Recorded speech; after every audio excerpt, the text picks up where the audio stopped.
Work session February 13th, 2025, 7 p.m. I'd like to call it to order. Ms. Moore, would you do an invocation? Sir, let us pray.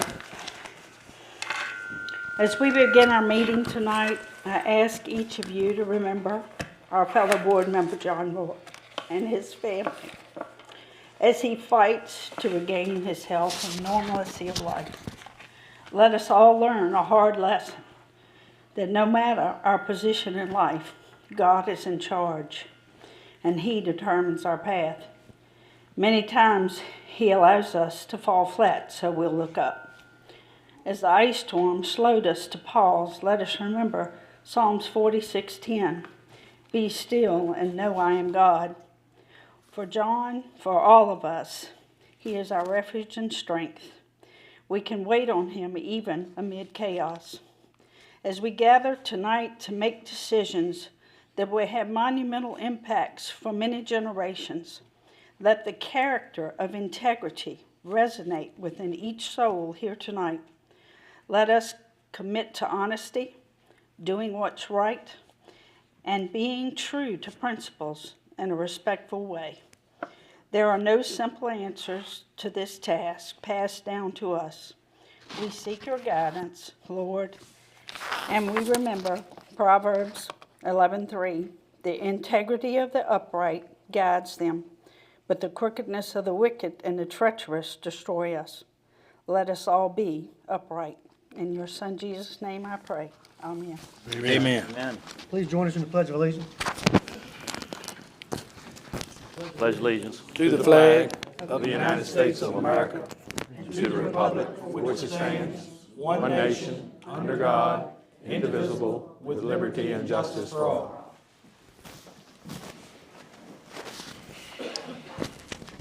Need a motion to approve the agenda or approve with amendments. I'll move. I'll second. All in favor, say aye. Aye. Any opposed? All right, the agenda's passed. Mr. Pope? Mr. Chairman, we invited Dominion Energy here for this work session. I also want to mention that Mr. Justin Pope I appreciate all that Buddy Hyde said in the audience. I appreciate all the good communication that come out of Dominion through you and your staff. As far as the ice storm, we really appreciate this last storm, and it looks like another one might be coming, as well as Southside Electric. It's good communication. True, Buddy? Anyway. Yeah, Justin was great. All right. But anyway, but we're not here to talk about snow. I wish. Talk about that later. Right, okay. Next week. Justin, for many years, I think it's been 7 years, this county has not had a solar ordinance, and that was the way that it was going to be. We got an order from our judge about a courthouse, and then some citizens that had not been part of the debate previously came forward and said, well, now maybe it needs to be as far as revenue. And so I wanted to go straight to the source, Dominion Power, and learn some things. I think you probably got 60 questions or 50 questions. Had some participation. Some of them were duplicate. So if you could just give us a presentation, and then if you would entertain some questions from the board. Yeah, appreciate y'all having us. I will say, first and foremost, I think it's very telling of you all as a board to reach out to us to have the conversation. A lot of times it's, the developer, whether it's us or someone else, coming to you all asking to talk, and I appreciate you all doing that with us under the circumstances. So thank you for allowing us to be here. I will point out the fact that at some point in time here, I will bring up a colleague of mine, Brandon Martin, who's there in the back, who's a business development Can you manager. pull that mic up just a little bit closer to you? Excuse me. He's a business development manager with experience both on the solar side, but he leads our battery storage effort as well as development with some of our gas-fired natural gas stations. So I'm Justin Pope. I'm in our external affairs group, which is basically I get assigned to be a point of contact between the county and the company for more or less anything and everything. So if you want to call it the jack of all trades, master of none, that would be somebody in my role. And that's why I bring those who are more of the subject matter experts with me. So we did get quite a few questions, and I will say that, it's one of those things where I guess more so I wanted to ask you all first before digging into any of those. Were there certain areas, to kind of more or less kind of put some, guardrails up as far as where's the main focus lying, I guess, I mean, we can have discussions, and we hope this continues, by the way, not just tonight.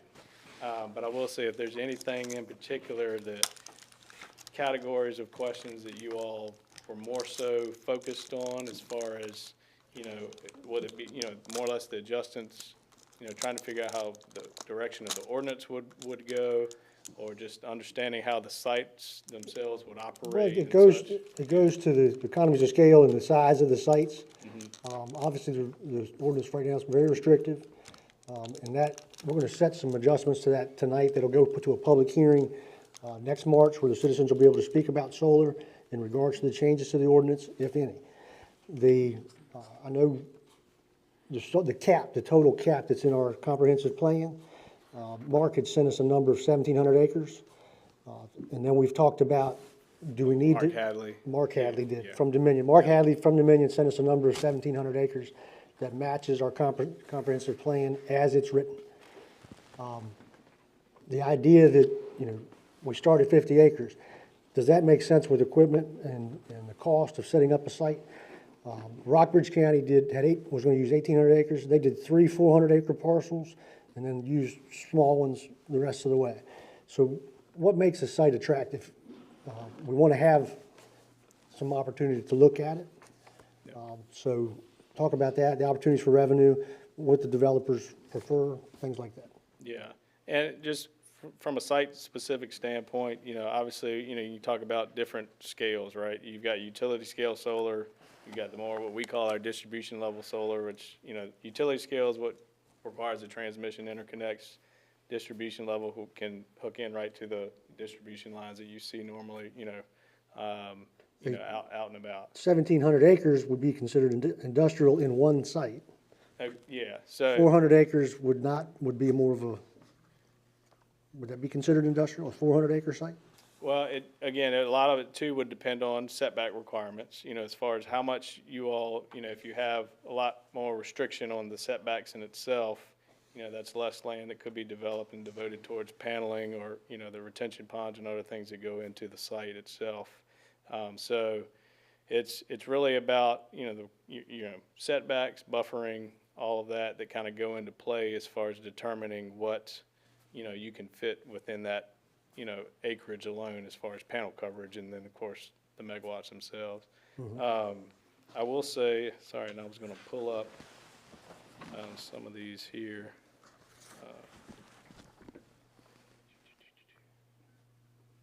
I thought I had it pulled up when you all sent back the questions. I apologize. Why are you looking for that, the 400 acres he's speaking of under solar Yeah. panel? Would that be considered industrial if it is 400 acres in one site under panel? Yeah, and Brandon, feel free if I'm speaking out of turn here, but I think Come on up, Brandon. more so the focus would be not necessarily the acreage as opposed to the megawatts, So, but isn't the megawatts determined as to how many acres is actual under panel? If I may,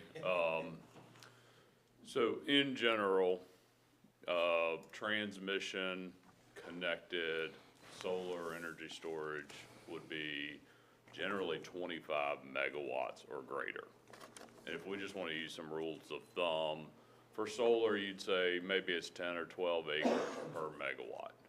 So, at that point, you can kind of start doing the math.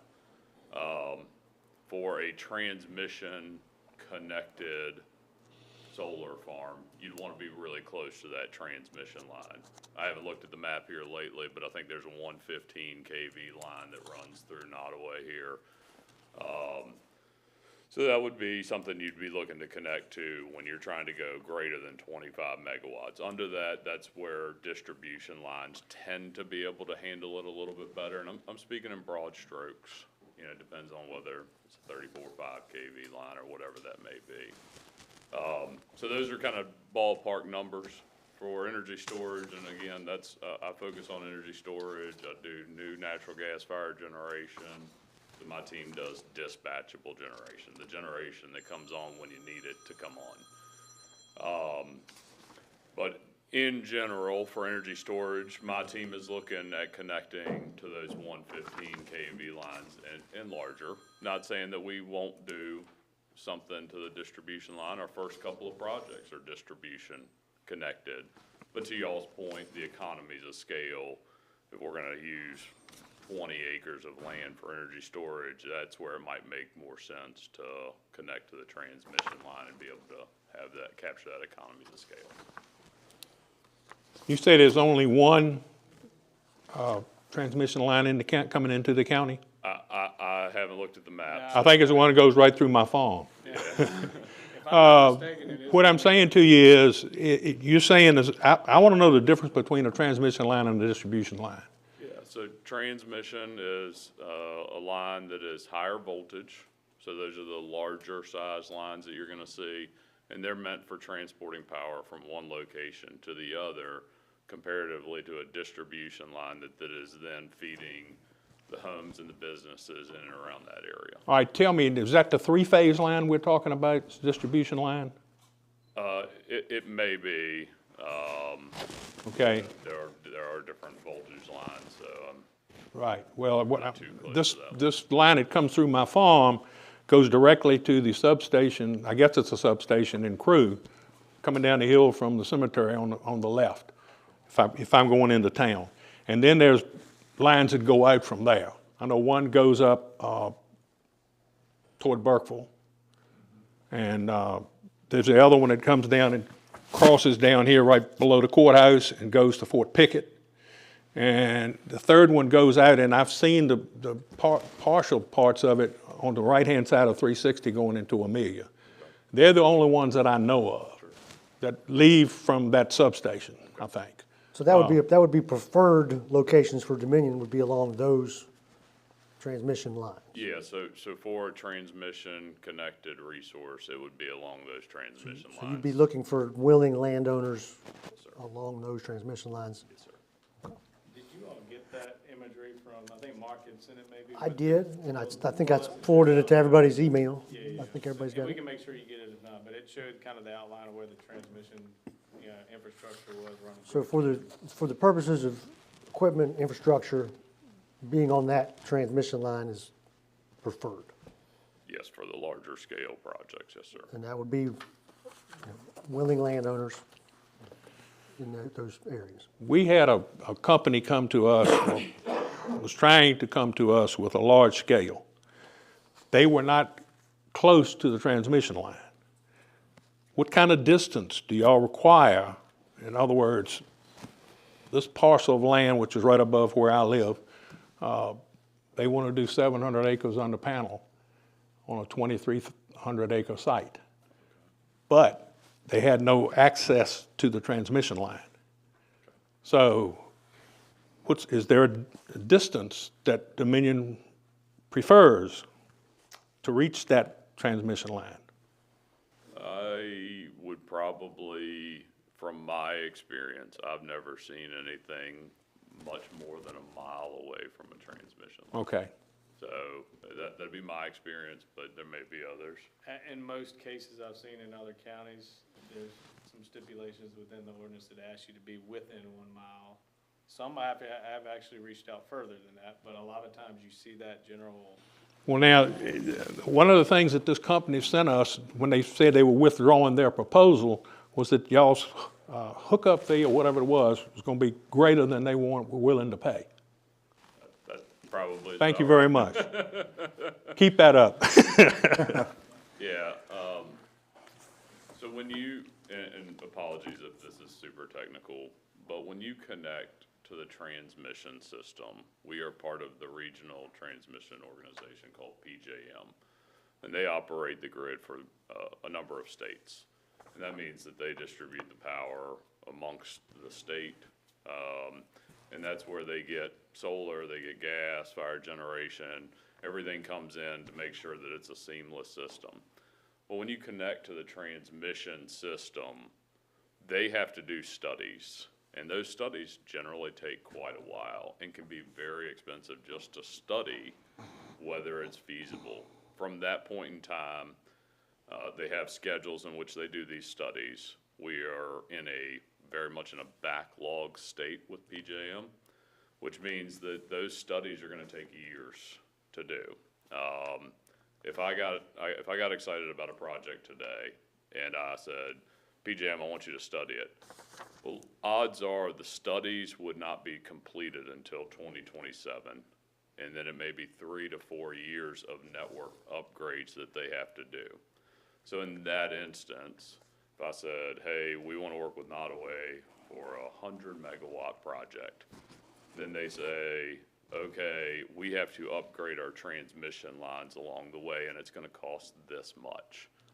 And that could cause the project to stumble. The economies of scale for that project, if they were to say it's $1 billion project, well, the economies of scale may not work out. Right. Going back to what Mr. Collins, Chairman, said on the comprehensive plan, I got a hard time digesting 1,700 acres would be all required to power the entire Nottoway County. Nottoway County has, I think, roughly, don't hold me to my numbers, but I'm gonna say between 15 and 18,000 residents, of which that makes up a whole lot of houses, so you still couldn't use that figure. But 1,700 acres doesn't seem like it. I looked at putting it just for my house, privately, on the roof. And my roof is really steep, and I don't remember the measurements of the house, but it's probably 67, if I remember right, by 45 available roof site. That wasn't enough, so they wanted to move to my 102 by 70 barn just to get enough electricity for us. And that wouldn't provide it all the time. So how can 1,700 acres come within the comprehensive plan of providing enough energy for the whole entire Nottoway County? You called the fellow's name that gave that figure, but Mark, Was that Mark? it was Mark had to give it to Yeah, him. sorry. And I just heard that number tonight too. So oh, okay. I wasn't- I've heard that number before, and I've had a hard time digesting that number. Well, that was one of the reasons we contacted you, is we have one citizen that thought it was 276 acres, and then we had one citizen said about 5,000. You asking me? Yeah, you were about 5,000? You're comparing apples and oranges is what the problem is. Okay, well, let me deal with them with, okay. So you guys are 1,700 acres. So this sentence in our comprehensive plan, it just says, we shall not produce more power than we use. We gotta put something on that, a number, an acreage number, a megawatt that can be measured. Otherwise, it shouldn't even be in the comprehensive plan. Candidly, I would have to do some more homework on that. I'd say, First I'm okay. hearing of it, I apologize. I'll forward Justin And I Mark's will email. say that too, we've seen this over time, that the technology in itself from a solar standpoint is constantly evolving, improving. So the actual capacity and the actual output you get from panels in themselves individually have actually improved. And I would almost imagine to just say that would likely to continue as you continue to, develop the technology. So that in itself could potentially throw off the acreage number, I'm not sure, as far as if you're looking at just strictly. Well, if you restrict it on acreage, and then Yeah, the but it could technology give you a general improves, idea. right. Yeah. What's the average efficiency of the panels that Dominion has? It's hard to say. I think we can look at it this way. You'll never hear us say that solar is running all day, because it's not. Wouldn't have been running yesterday either. Cloudy weather, it's not gonna pull in and not as much as it is. Now, they still operate, but it's not gonna be as much as they typically do.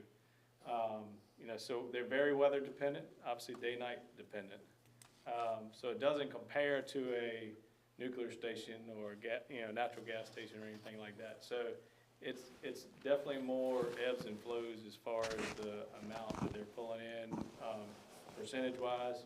I think you'd really probably be looking at different sites in themselves, because I think you'll get some variation between that as far as where they're located, the topography and all that. But we can run some numbers if you want I've read 21, 22%. That's a good capacity factor. That's what I thought. That's a good baseline capacity factor. You know, the part of my job that I really enjoy is, again, my team is focused on reliability and resiliency. Right. So the dispatchable generation. And so when it comes to solar, it's a tool in the tool belt. Batteries are a tool in the tool belt. A gas-fired power plant is a tool in the tool belt. A nuclear generating facility is a tool that's always running. Right. And so each one of those works together to give you 24/7 power. Right. In regards to PJM and us approving a project 3 or 4 years out, so there's a potential we would approve one that would never get built. Has there been any cases where they were built and then not accepted into the grid? So you've given up farmland and now you just have a solar farm that is Virtually for nothing. it's not going to do anything. I am not familiar of anything Not on that that is side, transmission Not, connected. not on your side. Well, in the So- sense that we operate a little bit differently than another developer, in the sense we're a regulated utility and we go through, some different, So how often do you develop one for Dominion? Do you ever, or is it sometimes? Well, maybe I'll say it a by little. the clean energy islands. Yeah, maybe back to your original question, to even, again, with those network upgrades generally taking 3 years, you know your cost. That's when you also go to the State Corporation Commission for approval. So once that approval is done, we're not building anything until the State Corporation Commission has approved that this is reasonable and prudent in their customer's best interest. That's when you begin your construction, and they work together. So that's not something we wouldn't build it without PJM being aware of it, knowing all of and we have milestones that we execute years in advance. So, and I apologize, I think I missed the second question. How often does Dominion develop a site themselves? Or are you generally a leaseholder? When do you own a site and when do you lease a site that's been developed by a developer? Yeah, so answer could be different for solar and storage, and answer could be different for solar by itself. Okay. So it could be a mixture of putting purchase options or lease options before we go and get State Corporation Commission approval. For energy storage, I tend to like to own the land. I think it is something where over the long time we're gonna repower it, and we're taking up considerably less land than solar. So it could be a mixture of leases or purchases, and the tendency is to exercise those options post State Corporation Commission approval, because that's when the commission says these are reasonable and prudent.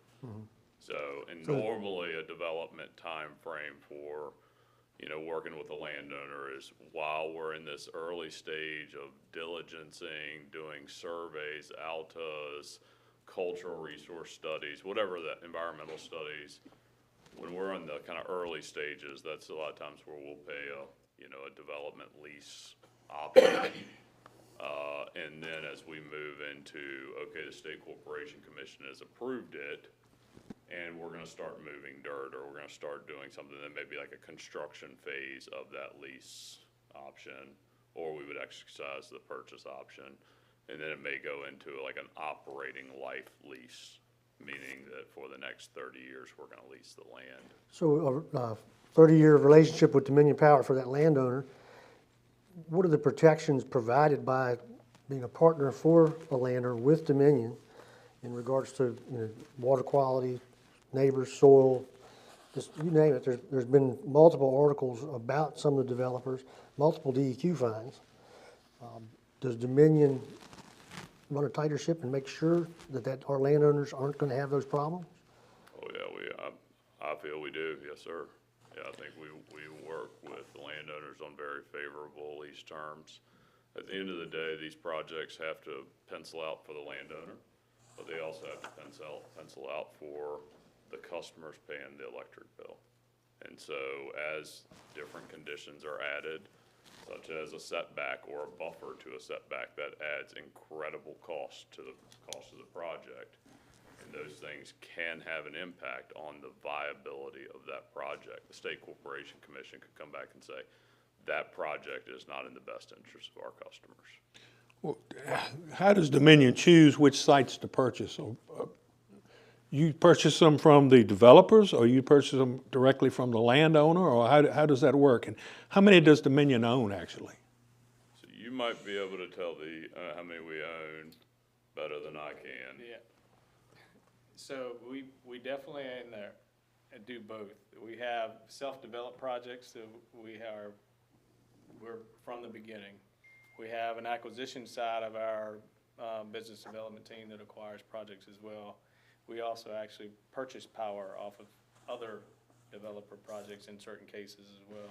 So those PPAs can, I believe, also float into the battery storage too, maybe? They do, Yeah. and that's a requirement of state law. Yeah, so if you were to look at the VCA, there is requirements within that, different mandates that we're working towards. And that's Virginia Clean I'm Energy, sorry, yes, I'm sorry, yeah, Virginia Clean Energy Act. that's right. And that's, and your mandate That came in by 2020. Yeah, 50? Are you gonna make it? it's a long road to hoe, I can tell you. So I doubt it 2020 very seriously. I mean, this all started in 2020 with the Northern administration, that's when it passed. And it's something that we're trying desperately to meet, obviously. I say that because it is a lofty goal. It's no hiding behind that fact. But we have to have 16,000 megawatts of solar in play by 2045, I believe. And that's a big number. Says who? Who says y'all gotta have Part that? of the state Clean Economy Act. So that's But, not- but yeah. can a governor and the president change that at any given time? We can only operate under what's current, and it's. So it can be changed tonight? That, if you can change it, Bob, yeah, that's, Well, I can't, but I feel like our appreciate it, governor wouldn't and our president can't. And I feel like it will, with all the different administrations between now and 2050, a whole lot's gonna change. yeah. But as a part of that, if you really dig into that, it breaks out percentages as far as what, we're required to have under our belt, what we are allowed to purchase, as a part of that.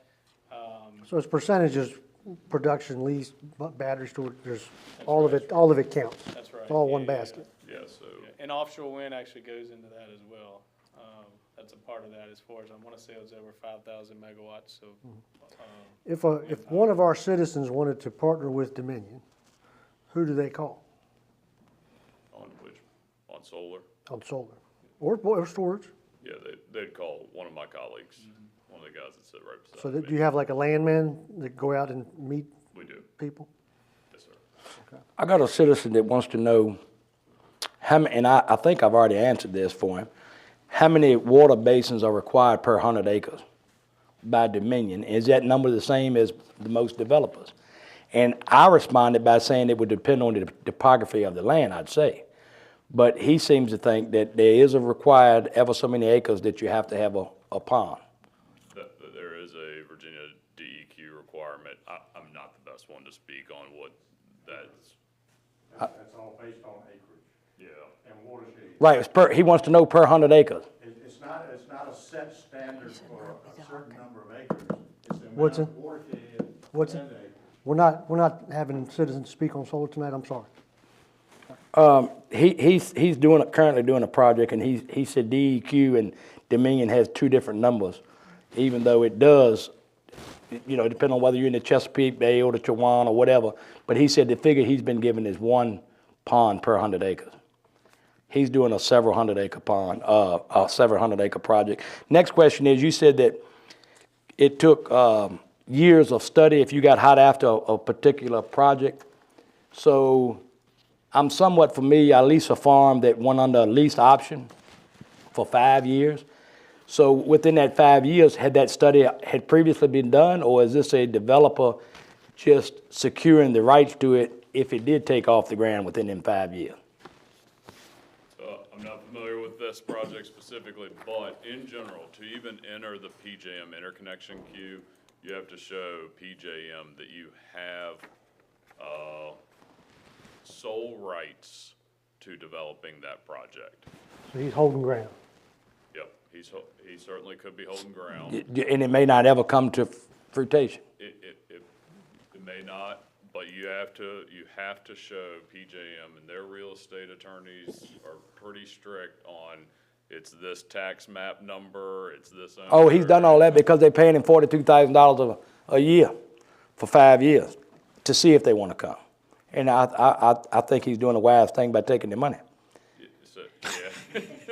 Yeah, so, and candidly, again, PJM's next process generally to open that window is, at least later this year. And it might be even into next year. I'd have to double check my notes. So in our budgeting, we shouldn't consider solar income till 28, 29, if we were to have something approved this year? So I don't know of any, I haven't checked if there are any interconnection studies that are underway already in Nottoway County. I don't know. We could find that out. So I come to you and say, I have my farm, and it's on the transmission line. When would solar power be available? So in general, I would generally plan for 2031 before that thing is brought online. If it is a PJM interconnection, and that generally allows for 3 to 4 years of network upgrades. So that's 6 years. Yes, sir. Okay, that's good information. Mr. Collins, I heard you ask any income into our budget. But if it were approved by the county and Dominion or developer, would we not get some funding upon a site approval? You get, I believe, and correct me if I'm wrong, when we agree to a site, many times the developers would pay a siting agreement. Does Dominion pay site agreements? Yes. We will, the terms of that payment structure, we'd want to work with the county directly on. So that's a one-time. But when you start generating powers, when you get some annual money. Right. Which then you can use for debt service. And I think, if I'm not mistaken, with the siting agreement, there are maybe a couple stages of that. If I'm not, I can ensure that. There is, I think there's I believe once you get agreed permit and then approval, permit approval and. Right, yeah, within 30 days of permit approval, and then you have within 30 days of another stage in construction, so, yeah. And that's all negotiable, like Brandon said, between us and the county. When a storm comes on an existing operating solar farm, does the landowner have insurance on those panels? Does the leaseholder have insurance on those panels? What happens to put that back into production? And the reason I ask that question is I believe the term's revenue share. Does the county receive revenue share if that farm is out of production? Just in general, I'll just say, just from a revenue share standpoint, that is something that the county could opt into. And of course, at that point, there's a figure that goes along with that per megawatt. I want to say it's like $1,400 a megawatt. But yeah, that is an option that the county would have. If the solar plant's not producing, does the county still receive revenue share? Yeah, I believe that's the case, as long as we haven't gone to a site where it's like decommissioning, moving into like a decommissioning or something. Then it's over, the relationship's over with at that time. Well, I was going to ask, have y'all ever decommissioned a site? We have, I can't tell you project name, I can't tell you right off the top of my head, but we have had experience in decommissioning. Why was it decommissioned? Did it run its course, or? Yeah, that's what I'd have to find that out. Okay, because what I'm hearing, we hear developers say you'll get money for 50 years. I don't believe it. What I've read in my searching around trying to find out information about this, they say 20 years pretty much is going to be the life. So when somebody tells me you're going to get money for 40 years or 50 years, I have to laugh, because everything I see says 20 years to 25 years is going to be the max you're going to be able to get. And that's why I'm asking, when these things get decommissioned, when y'all decommissioned that site, what happened to the panels? What happened to the land that was there where the panels were? I had an electrical engineer came to one of our meetings, and he said, you got to remember, there's wires and everything under the ground, that go to these bases, and that's gonna be there when they take them up. So, I mean, what did y'all do with the panels? There are recycling options that are continuously coming about. There are some actually here in Virginia that are, I say sites, it may be just one. But there is, the idea is to take it back as far as the land goes, back to its original state roughly, which means all the equipment that was put in play as far as that facility goes needs to be removed. So there are, you know, the panel recycling is a part of that, at least as far as our plan that we would map out with any decommissioning plan. I don't know, you probably have some more specifics you remember just dealing with. What do you do about topsoil? Because you're gonna take that all away, The goal is to keep all the That's right. topsoil on the land. Yeah. somewhere. I mean, it is only beneficial for us to respread that topsoil back I- out on the land. That's why I'm asking, because you know, I've seen sites, I've seen places, we've got one in the county where it was a drive-in theater, and everything was gone, and it's been gone 30 years, I guess, and we're finally getting some scrub pine on it. So, I mean, that concerns me, that when these things get decommissioned, it's never gonna be good farmland anymore, I don't think. Being from a farm background, I can't see it being good farmland anymore. Yeah. Now, I have heard cases, and I don't mean to throw out hypotheticals here, but I just in general, I have heard statements come back to say that whether, you know, as far as it being, you can utilize the land any further after you decommission a site. Land actually staying in a fallow state, more or less, with a solar facility would actually provide the opportunity to actually regenerate even more nutrients into the soil based on that. I have heard it from that side here more recently. I will say too, as far as managing the land in itself, when you have a site, we're starting to utilize more or different options, if you want to call it, as far as vegetation management, which could go potentially along with soil quality. We're actually utilizing sheep on the sites to keep the grass down. And obviously, that's a benefit to local farmers that we have contracts with to do that, and they can utilize their herd on the, you know, the different sites. But anyway, I just say that to say there's not, from a standpoint of being total detriment to the land, especially if you consider the sheep are actually out there able to graze. The grass is growing. I've seen in some places where they plant clover. So again, just mentioning that in general. To your question a bit ago on recycling, this was a big question with legislature in 2023. They commissioned basically a renewable energy life cycle analysis that basically says there's a lot of solar coming on, there's a lot of storage coming online. What's the long-term plan for the panels, for the blades, for the battery cells? And be full disclosure, I participated in that, and there's a lot of it that's everything might be new. And so a solar panel recycling, that might be too early. There's not many solar farms that are decommissioning. We're just starting to install them. Right. But and we're glad to send you the report. It involved a number of different subject matter experts and stakeholders that said, hey, here's what the plans are, here's what you can do to bring recycling in. But some of that is, okay, that is something where in a 20 or 30 year time frame, when you start to decommission some of those, that's when those industries will likely develop more. Right. So, Gentlemen, in our research in surrounding counties, we've had quite a few unfavorable stories of DEQ violations. Has Dominion had any DEQ violations from their sites they own? And if so, were the fines levied? And can you give a general amount of the fines that Dominion has paid for these violations? that is not one that I am close to in the least.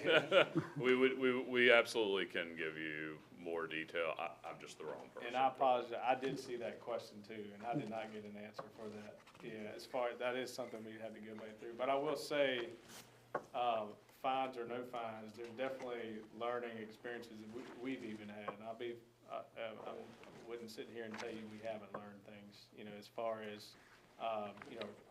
runoff from facilities, or, soil. I've heard some recent information that you guys weren't gonna buy other people's problems anymore, that there was, Sorry, say that. that you weren't gonna buy other people's problems anymore? Oh, well,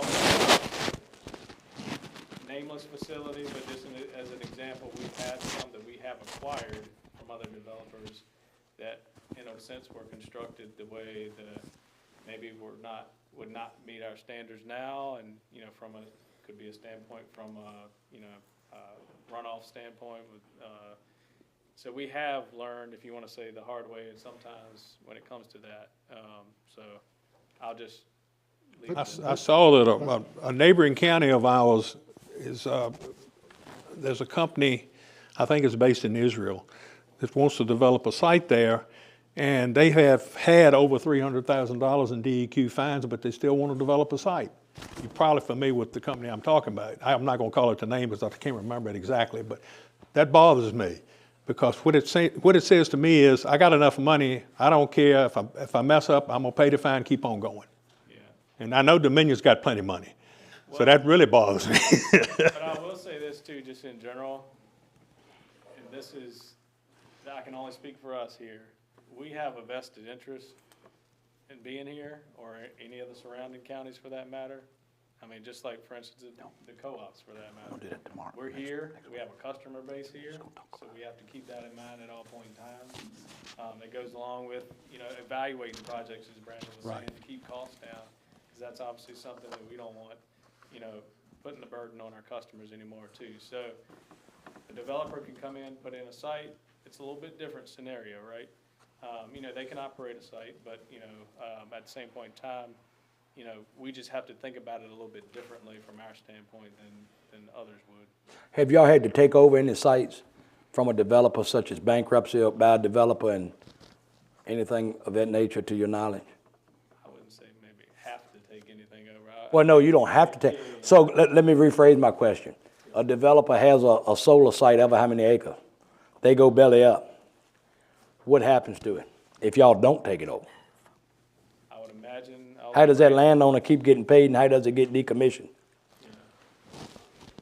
I think that would be working with the landowner and the county on their contracts. Well, contract ain't worth paper's road when they file bankruptcy. You can't hold them to it. Well, They ain't got no money at that point. well, in that case, I mean, if y'all's decommissioning, if y'all got a decommissioning bond, that's something that y'all set in place. Or if another county set a decommissioning. We had talked That's- about the decommissioning And bond. that's got something that y'all have a capability. What about a payment bond? We can't get one of them, can we? To where the county still gets funding and the landowner still gets his funding? No. I'm just asking you some questions that come to mind, You got to think about those sort of things. Dominion's probably not going nowhere, but Ted's development crew might put up a mini site and go under. I mean, the owner may be somewhere in the Caribbean gambling a couple $100,000 an hour. I mean, it's just something to think about. I mean, like I said, just in general, we have to think about it through, in a different mindset, look at it through a different lens. So have y'all taken over any developers because the need was there, that the developer got in a financial bind that you know of? I have not personally heard of that situation. The only thing I can say is any ones that we've acquired, we've looked at from the standpoint of it meeting that Y'all standard. standard. And obviously was cost effective as well. So not exactly answering your question, but as we were talking earlier, the state law requires a certain amount to be power purchase agreements. So in that situation, a developer sells us the power. They have a contract for a long term that says, here's how it's gonna operate. And then they've got a surety with us, things of that nature, and we're obviously working with them. In another situation where a developer may say, hey, I'm gonna acquire the land, I'm gonna work with the county on getting the local permitting, we're required to buy a certain amount of those projects as well as self-developing our own, to some of the questions earlier. In the situation of a developer doing the front end side of things and then selling it to us, we'd always build it to our specs, meaning our required DEQ setbacks from wetlands, and those may be greater than what DEQ says, but that may be, hey, from those lessons that we've learned, we're not gonna build it one every 100 acres, we're gonna do it one every 50. Please don't take those numbers. No, I understand. but- Right. We gotta work on this. We appreciate your lessons, gentlemen, but we don't want to be one of them. But that's my opinion. But anyway. I've read something, approximately 10% of industrial solar sites have experienced fires. Has Dominion had fires on sites that the company owns? We have had fire incidents. I can give you just a couple examples of what we've seen. It can be a situation where I know that we've had different, and these are over the years, you know, just going back historically. We've had some wire connections on different, you know, different panels that would fail, and you know, at that point in time, what it's doing is if you have a hot summer day, it could catch the grass on fire, you know, beneath it. Typically, it burns out, but that's technically, that is a fire. You know, there's times where, you know, the fire department would get called, and I'll go into that in itself in a second here, but in those cases, we've gone back, again, lessons learned, looked at different wire connections, wiring harnesses that we used under the panels, and put different, what we call more higher quality equipment into play, and avoiding those situations in the future because of that. Another example, I'll just say from you know, we have landscaping, it's not always cheap. So in the case that I've seen where a contractor we've had cutting grass outside the fence, you know, the lawnmower caught on fire. You know, so a little bit uncontrollable in that situation, you know, from the standpoint of that's just something you don't see a whole lot, but it has happened. But I will say that from a number standpoint, I can't tell you right off the top, it's not very much, but it is something that it's not a zero incident situation either. I mean, What would you do with the panels that were damaged with the fire? they would be replaced if they. Or what if would they you were- do, the actual panels, what would you do with them? We have capability of, like, there is recycling options now. As Brandon was saying, they're not that many, but you can take what you can off of that, again, depending on the state of it. And you can recycle what it is. And I can't go in full detail as far as. I goes understand. back- I know it can't go in the landfill. Correct. But there are certain Yeah. landfills Yeah. that it could go to. That goes back to my question about insurance. Is the damaged panels, is that an owner's policy or a lessee's policy? Who pays to reinstall? That would be under our policy, whether that's a self-insured policy or, So our property owner, our landowner, they just go on about their business. You guys go back in and put the panels back on and continue paying. Yeah, we're not charging the landowner to put the panel back, if that's what you. Right, so that equipment is not the landowner's at all. That's right, yeah, we own and operate it. Again, under a self-developed site of ours, we would own and operate it. Yeah. I've asked this question one other time, and I don't know it to be factual anymore. I did when I knew a few guys that worked at Philip Morris. When they make cigarettes, they shut a cigarette machine down purposely to write it to have it as a tax write-off because it's lost income. Cigarette machine might make $20 million a week. They shut it down because they don't need them cigarettes. What about if you shut these solar panels off? Does that gonna cut any revenue from the county or the landowner? Just because you want to cut it off? I'll say it maybe a little bit differently. The IRP, the Integrated Resource Plan, the amount of generation Dominion needs over the next 20 years is unlike anything we've ever seen since probably the Great Depression. And so we need every megawatt. We need every megawatt generating, and that's across all technologies. And so the state corporation, as we bring these online, they're expected to be grid resources. And that's how the State Corporation Commission approves them for being cost over the life of those projects. I have no instance or knowledge of anything where we've ever shut it off to have a write-off.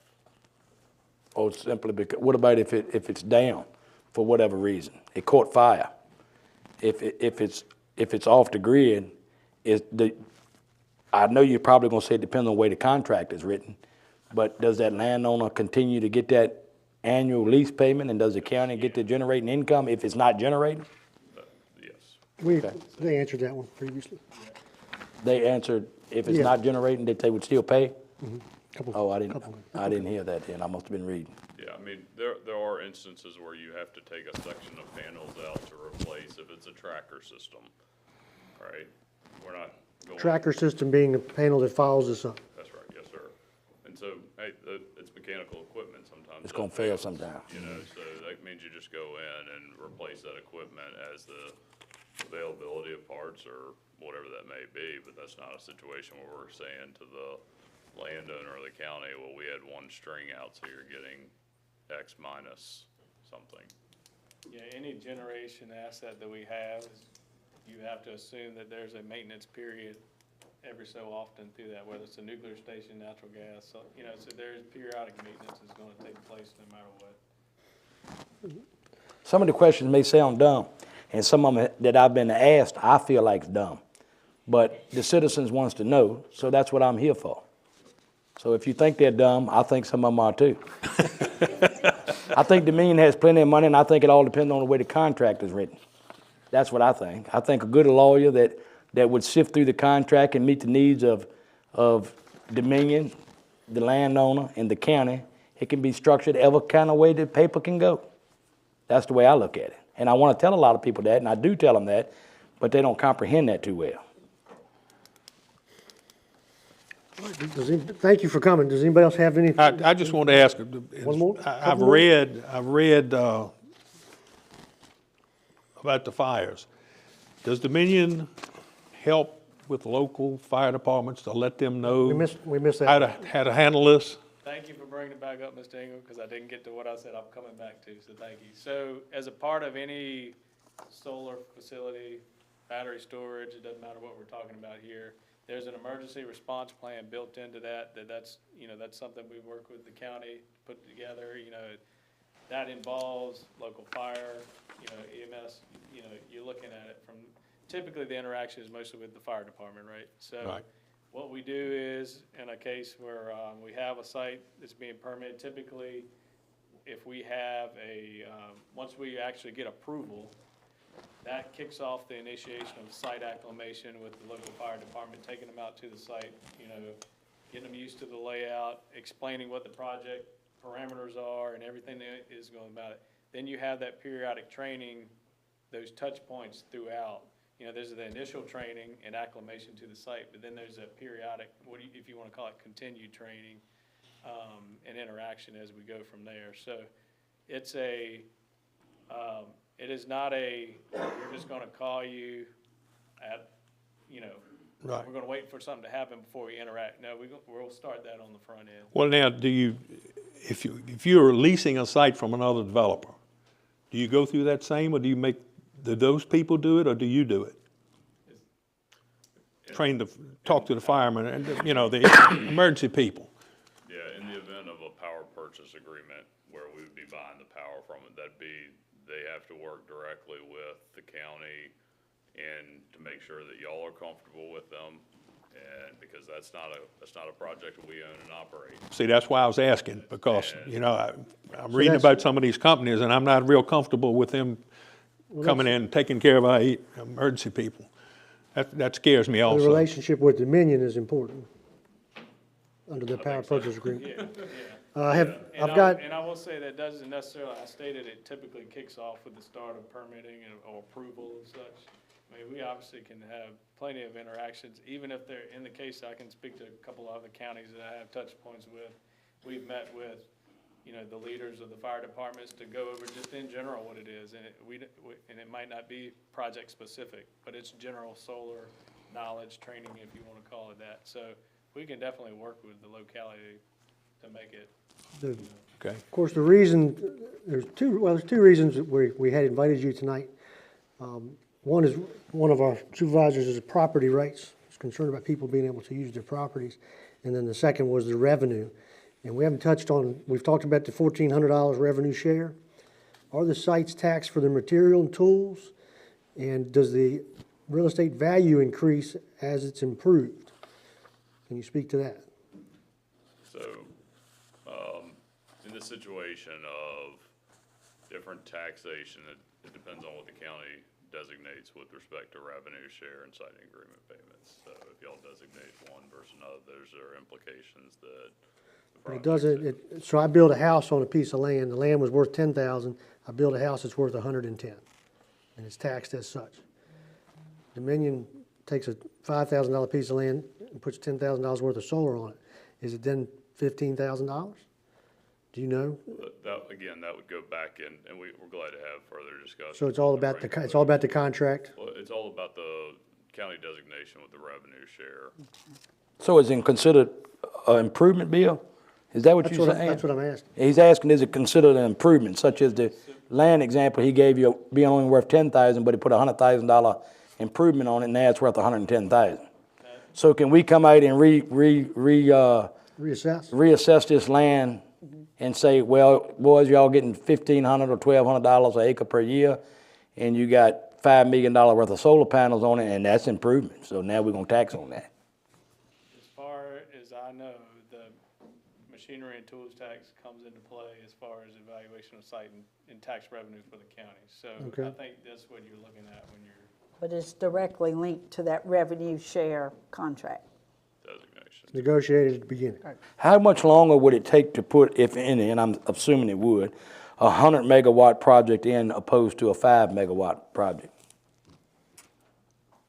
You're looking at different lengths of construction, for sure. Yeah, I'm figured it would. But how roughly how much time frame is I would, aside the paperwork and all, actual construction? construction time, you could probably, Bill, and correct me if I'm wrong, but, on the smaller end that you said, the 5, 10, something small, I'd probably say less than a year of construction, whereas you look, the larger utility scale projects are probably 2-year projects. Construction wise, yeah. Mr. Chairman, I'd like to ask just one question real quick. Sure. So, I heard it when, in the discussion, I think, Brandon, you said it, is, we're coming upon an energy crisis. I'm asking, has Dominion, do you evaluate your developers? And if you do, can that be shared with the county? Because if landowners, you got a developer going to the landowner, all right? But it's got to be some not so good of developers out there. And I'm not asking you to say the name in here in public, but that would sure help some of the. Well, we have property owners in this county right now that want us to open this ordinance up so that they can start negotiating on solar. Some of them are in this room. And letting them know that they're working with a reputable developer, that would be great information. Can you share, is it public record who you're working with now? I will have to double check what information is public with respect to power purchase agreements. And that would be the very, very different one where, in a situation where a developer is doing the front end side of things and then selling us and then we're constructing it, that's a very different proposition in my eyes compared to another third party doing a power purchase agreement and y'all are married to that company for that. So those contracts are private. That's not public. No, I need to double check. They're filed with the State Corporation Commission, absolutely. The terms of those, I just don't recall off the top of my head if they're named developers are out there. That was a good question. What does Dominion consider a reasonable setback from a road or, say, a resident? Or solar or energy storage. Solar. I don't know what y'all been using here lately. I've seen the ones that are kind of, we'll just call it ballpark figure, right? I'm gonna say that it's probably within, I've seen anywhere between that 150, 200 feet, I've seen. From a road or house or both? Property line. Yeah, we're talking about property. 100 foot from a property line is Okay. a good baseline. Yeah. 100 foot 100 foot, yes, sir. What about residents, property. occupied 100 resident? foot from the property line. What about if the solar's on the same property as the resident, the house is on? A lot of times then we would carve that out with the landowner directly of how close they want it. I mean, we would also. I'm the adjoining property owner, and my house is 50 feet from my property line. Dominion doesn't make an exception to that and say, well, we're gonna be 1,500 from that resident, we're just gonna be 100 feet from the property line. And that makes it simple, and that's what makes it marketable, I guess? Well, again, everything that we're working on is working on what's in the best interest of maximizing the value to the customer and the maximizing the usable land. Now, there are exceptions, absolutely. In some instances, maybe it makes sense to set off 200 feet or 150 feet from a wetland or whatever those things may be. So, general ballpark, that's what I would use. If we've got a specific site where we need to say, okay, we need to be set back further than that in that instance, then we're willing to work with that. But can you do that on a contract? We'd be working it with the county on Yeah, that. working with the county. How about components of the solar panel? Is there any chemicals that can come away from that solar panel to leach into the earth to hurt anything long time? I know one that gets. Heavy metals is me being a farmer specifically what I'm asking you. Yeah, one that gets brought up a lot is the cadmium telluride. You hear that a lot, talking about the composition of a panel. We don't use any panels that actually have that within, so that's one way of just us being away from that situation. I think that if I'm not mistaken, I've heard a comparison to, because I've heard that lead being brought up, as far as the composition of the paneling goes. I think if I'm not mistaken, it was the equivalent of one panel array had the amount of lead equivalent to one shotgun shell. Okay. So very low volume of lead. Now, as far as other ones, I probably won't be able to dig into the other ones. Those are just two that I know are fairly popular. The cadmium telluride gets brought up a lot and asked about a lot. Is solar actually the cheapest source of power, would you say? With all this money being pumped in, is solar the cheapest source of power? All megawatts are not created equal.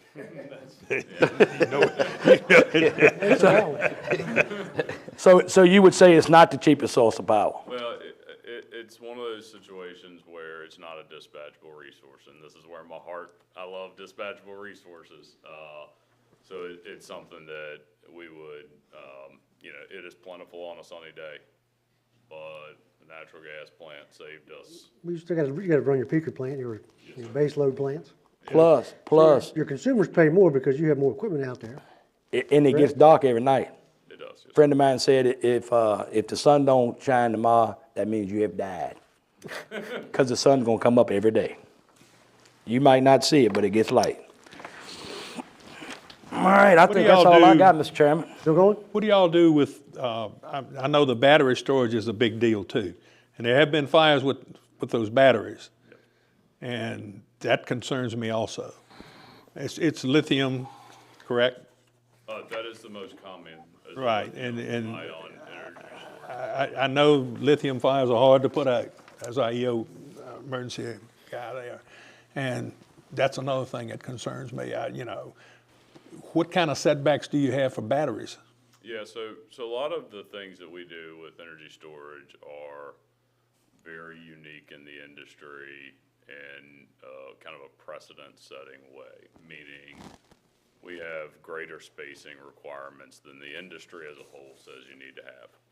We don't pack a lot of energy storage in a small amount of space. In the event that there was a fire or a thermal event, we're working to where that is a container or a specific event that doesn't then spread to the next set. So kind of an isolated cell. Yes, sir.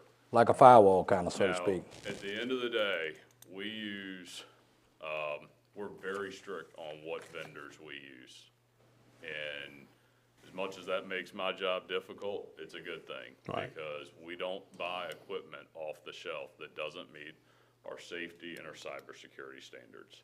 What that means is that we're requiring extra hydrogen ventilation, extra hydrogen sensors. We're working directly with our folks sit on UL boards to help the industry as a whole progress. We're thrilled to talk to the fire marshals, the fire chiefs, the volunteers about what our practices are and why they are what we are. And then cybersecurity is another one, making sure that we are the only ones that have access to turn those facilities on and off. all that to be said, very long-winded way of saying, the number of vendors that we kind of play in the sandbox with are very few. And a lot of times they're customizing a product to meet our safety standards. Have you seen any counties restrict developers to those that work with Dominion Power? I have not. I have not seen anything. Okay. That one, it warrants discussion. It's a good topic, but we want to have the right folks in the room to talk about, here are our standards, here are our processes. Well, that's what we want. Yeah, and Nottoway County, first of all, it took 7 years to get here. So we've got landowners now that have said, think about the revenue, think about the property rights. And we've got 3 or 4, Daphne, that have interest in putting panels on. Yes. So we do not want to have consequences for our other citizens, because a lot of them they're not interested. But when you got other citizens that own ground, and now the county's got this problem, and we just had to raise taxes, we don't want to do that again. We're probably, the courthouse is coming. So we just want to do this right. Well, and to that point, there are conditions that we would want to work with the fire marshal directly on, because when we all have good intentions of, all right, here's what we're gonna do, well, as technology evolves, both us, the company, as well as the fire marshal may come back and say, this condition isn't actually the safest. In fact, this condition could cause a different event. And so that is something, we want to work directly with you all, because we did see some things that we'd want to discuss, and there's a reason for that. right. Do y'all ever decline a developer? Yes. That's what I want to know too. So if you'd have, 10-4, makes me feel That's a better. little better. Makes me feel better. All right, anybody else? Thank you, Brandon. Thank you, gentlemen. And Justin, Thank you, thank you for coming. Thank you. We'll make sure that, I know I've got Justin's contact. Do you have a card Yes, sir. with you? If you could bring one up. And that way, any citizens that have questions for Dominion, they can reach out. Be in my bag, but Okay. we can get you. You just have Justin email to me. Oh, there we go. Sorry. It was hiding in there. That's fine. Thank you very much. Thank y'all. And we're now going to discuss the ordinance that we have and some changes. There will be no vote tonight, and we expect that this will go to the 20th meeting to then send it to a public hearing in March. Can I ask a question before the meeting? No, you can go talk to them out front. Thank you, sir. Okay. Yep. Mr. Chairman, following the agenda, the solar ordinance amendments. So after that last work session, if you really turn to page 12 of the solar ordinance, that's where we concentrated on the changes. The vegetative buffer, the only change we made is we had to change the actual the distance of the buffers from 800 to you can't have a 300-foot We also, setback. we wanted to remove the word landscaped, and we were going to just cover the view of the fence. So in other words, we're not going to require to have somebody have 300 feet of shrubbery, landscaped shrubbery over 300 feet. We're just going to hide the fence. And we have received some information, it's in my email, about the type of vegetation that we can use. And if you all give me permission as chairman, I can get that with Mr. Zodi, so that when you see this next week, it'll have that language in it. You'll have it before the meeting. That'd be Everybody- good. And the everybody goal, okay with the goal is actually to do the public hearing in March. Correct, but we need to Right. set our changes next week and then send it to March for public comment. Are you okay with that, Dickie, if I get with Greg with the vegetative buffer information that I received? And you'll see it before the meeting.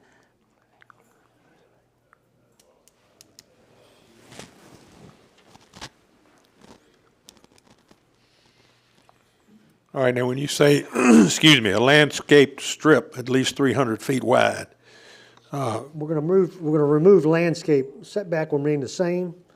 So it can be natural vegetation that comes in Southside Virginia. But initially, the developer's gonna be required to cover the view of that fence. Whether that's, we can do 15 feet wide, using arborvitaes or Leland cypress or something like that. But you're not gonna You're not gonna require somebody to maintain 300 feet of shrubbery, boxwoods and Right, right. things like that. That's expensive. One thing too, Mr. Chairman, Mr. Irby's sister, I'm referred to her as Miss Connie. I think her first name's Connie, but I didn't get her last name, and I apologize. She's also sent, Did she copy that to you? yeah. Okay, that's what I'm talking about. We've got some information that not everybody has yet. Okay, okay, so then, and also look at Lunenburg.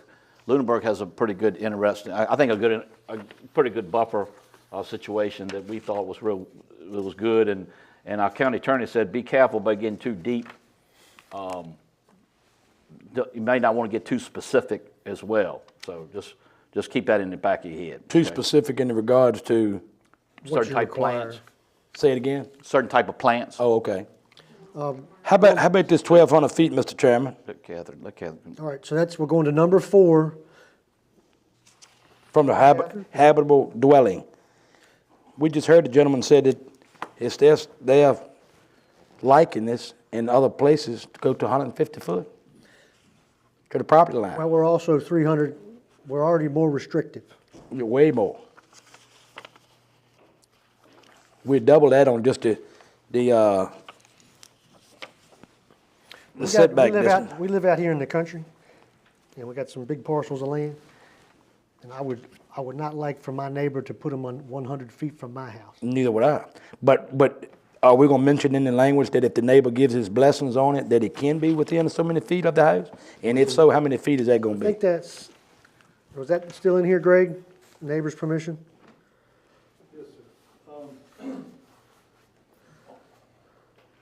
I'm just sitting here looking it over again, and I didn't. Yeah, if, Supervisor Toth, if you go to, on page 12, subsection 4, setbacks, it's about the 4th line down. That sentence starts off with waivers may be sought by the applicant to reduce setbacks. There we go. So it's Adjacent still to in there. non-immediate family-owned parcel no less than 300 feet. So it could be, it's basically, that's why I suggested. So we're 300, 300, 300, 300, if you've got a waiver. It's not the 100 that That's- Dominion was saying. No, but if the adjacent property owner, which could be my son, if I was doing this, say he did it, you can come on to 100 foot, but the county say, you gotta stay 300 foot. Yeah. The way we're going to set just to understand, the way we're going to set these changes to the ordinance, they're going to be one vote at a time. Okay? So if You mean these amendments? these amendments, so if Mr. Ingram doesn't like something, he can vote no. If everybody's okay with it, then you'll get a 4. But if we vote on it as it's written, if we've got this as it's written, it's more apt to get a vote of a yes. If you vote all at once. No, each item. So that's what I'm saying. So we say, all right, we're going to 300-foot setbacks with waivers sought by, maybe approved by the applicant, if from the adjoining landowner. And I would say, okay, vote. And then we'll go to the next one. But my question is, if I vote no, do they then make a motion and vote on that? No, because it'll either pass or not pass. Exactly. So then what do you do if it If it does? stays, Okay. if it doesn't pass, it stays. But what about if you want to change your footage? That's what we're going to set, that's So what we're talking about now. so what my question is, that's right, that's what we're talking about So now. if you want it to be 100 feet, you can say, well, I want it to be 100 feet. And then you've got to think about whether you're going to get it passed or not. Okay. I'm glad we're not having a public discussion about this until March. Mr. Chair, if I might, real quickly, it does say to Mr. Toth's point, exceptions may be made, and this is under section 4, exceptions may be made for adjoining parcels that are owned or controlled by the applicant and are included in the site. So, it has to be an adjacent property owner, and you can seek that 300-foot setback waiver through them. All right, so we've covered those two. The other one that is still not clear, there's 2 items. 50 acres. We are limited to 50 acres. And then we have the comprehensive plan, which Dominion, in my email, cleared up, but these gentlemen tonight were not able to clear it up. So we have to have a discussion about, are we doing something similar to Rockbridge County?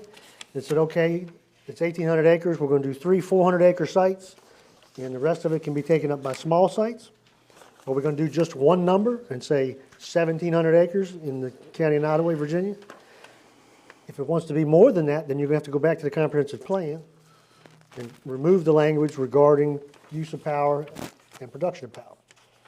So as chairman, I don't get to decide what are you comfortable with a number of 276 acres? A number from a citizen, a number from Dominion Power at 1,700 acres, or a number from another citizen at 5,000 acres? We can vote on it up or down in March. What say he? He says, nobody's told us exactly. We got 3 different numbers right now. And I know how one gentleman calculated his. I don't know how the 5,000 acres came about. Dominion says 1,700 acres. What are they using for the figures? I've got them. I think me and another board member discussed and said that I don't want to say this because the numbers are not going to be right. It's 27 megawatts, I believe, megawatt hours, if you used them. Used in the county. Yes. And that's including the state-owned facilities, Yes. Fort Barfoot, everything. Well, my question would be, I'd like to know how many Walmart uses, and then I can determine whether that 1,700 is even close. I'm being for real. I'm being serious. You give me a big producer, a big end user on electricity, and it'll give me a little example as to how many houses I think that Walmart can power. Talk to Southside Electric, because they're the ones that sell them the power. That's right. So what we're trying to do is get this into an ordinance public hearing in March. So we can leave the language in there, in the comprehensive plan, and fight about it then when the contracts come in. If you want to do that. Because we're not going to get it between now and next week. I've been trying to get it for 3 months. If we leave it the way it is, When the comprehensive plan, and have the 1,700 acres, we can still go back and change the comprehensive plan That's- and up the acreage. Yes. That's correct, if you can. And if the 1,700 acres, why don't we do it on a first come, first served basis, if we go with it? If a man's got a 400 acre and he get the application in, we review that. If you got 550 acres, you got 250 acres of the 1,700, we review that. Well, first thing you're going to have to do is change this 50 acres. We're going to remove the 50 acres. I'm not in favor of that. I almost said I thought we That'll be- all were in favor of that, but I didn't. No, that'll be, you will have the ability to vote no. And I will. Okay. Excuse me, I'm a little confused. I don't recall there being a specific figure in the comprehensive plan. There is no There figure. is. There That's is the none, but the problem. wording, it's wording, the It's chairman just said, wording. It's just that wording. it's not produce any more electricity than what the That's county right. uses. I just wanted to clarify And that. the number from Dominion is somebody saying brings- 1,700. So if somebody comes in and says, I want this 4,000 acres. But I have a that's why problem that's the power believing you- that. And so I don't know. I tried to find out. Greg, the reason I asked you to come back to the microphone, you heard it tonight. They're only interested in land on the transmission lines 1 mile. So really, you're talking about a 2 mile diameter, 1 mile on one side, 1 mile on the other side. Didn't we look up the acreage of that one time? What is the acreage of that? Do you recall that? Oh, man, I knew John, there'd I be a think test John on talked about, I this. think it was 13,000 acres. Was it? I was You kinda- talking I about was- on the I've heard industrial it said side. 13%. Somebody said 13% of the land. 13%. So 200,000, Be 26, 26, be 26,000. 6,000 acres. Mr. Bowen, what I can do, I can go through one of my Yeah. solar folders, and I can get that information. Yeah, that- I that- can discuss that with y'all, So- or send out that information to you all. So is it the board's desire to not decide that tonight, wait for more information from Greg on the comprehensive plan, use of power compared to production of power? It suit me all right, because I want to find out where Dominion got their 1,700 acres at. I would like to see Dominion show how they give the calculations. They're I've the got- subject matter experts. I think I forwarded it to you. It should be. And I forwarded it. appreciate citizens weighing in, but Dominion is a subject matter expert, and we need concrete data. I'll have that in your all's emails tomorrow for Dominions. 50 acres. You're gonna remove the 50 acres by ordinance and not put the cap in there? I ain't never liked the 50 acre cap. Well, you can remove the 50, but You're just leaving your language right now in the comprehensive plan. Power in, power out.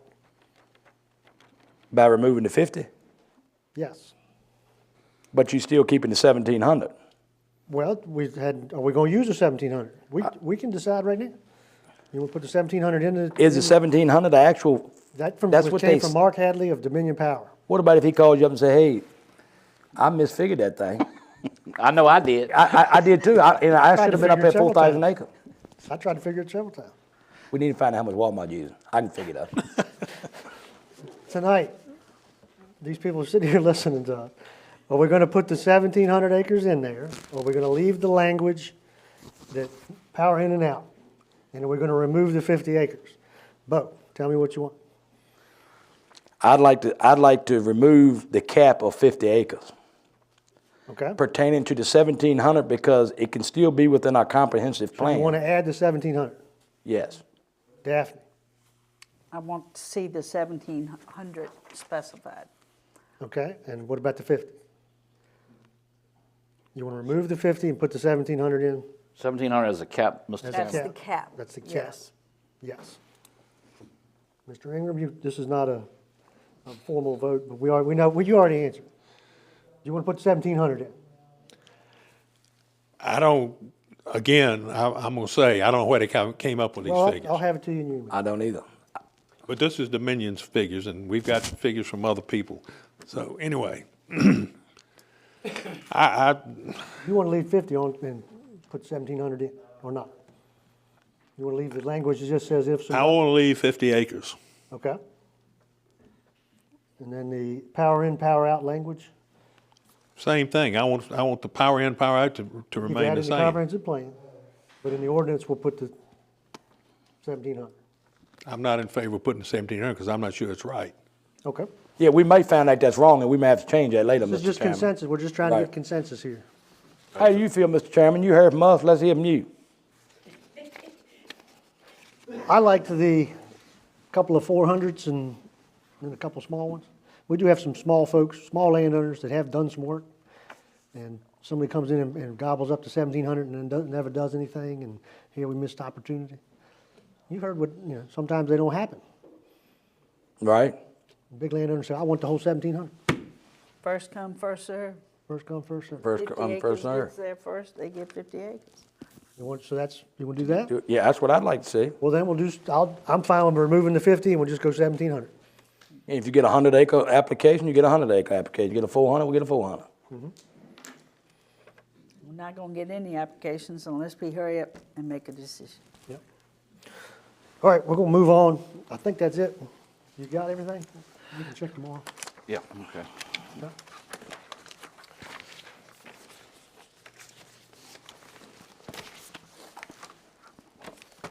All right. Let's see, Mr. Chairman. The next on the agenda, let's start the courthouse. So this is Courthouse relocation. courthouse, yes. So, Mr. Chairman, following the agenda, we put board discussion. You may want to change that to hear the public comments.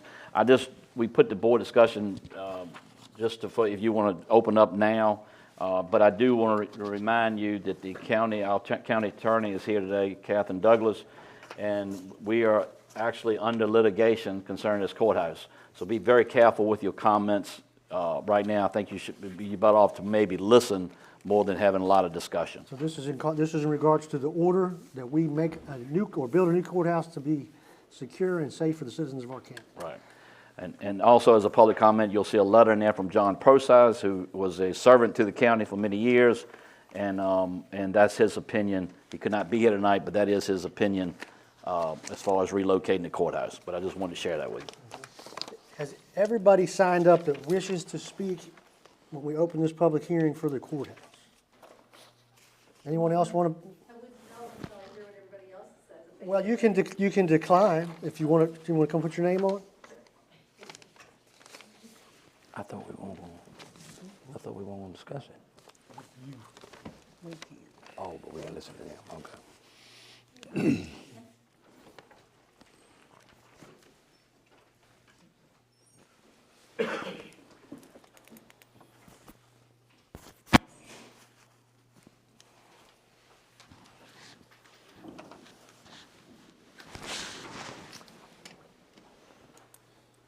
All right, need a motion to open the public hearing on possible courthouse relocation. I so move. All in favor? I'll second.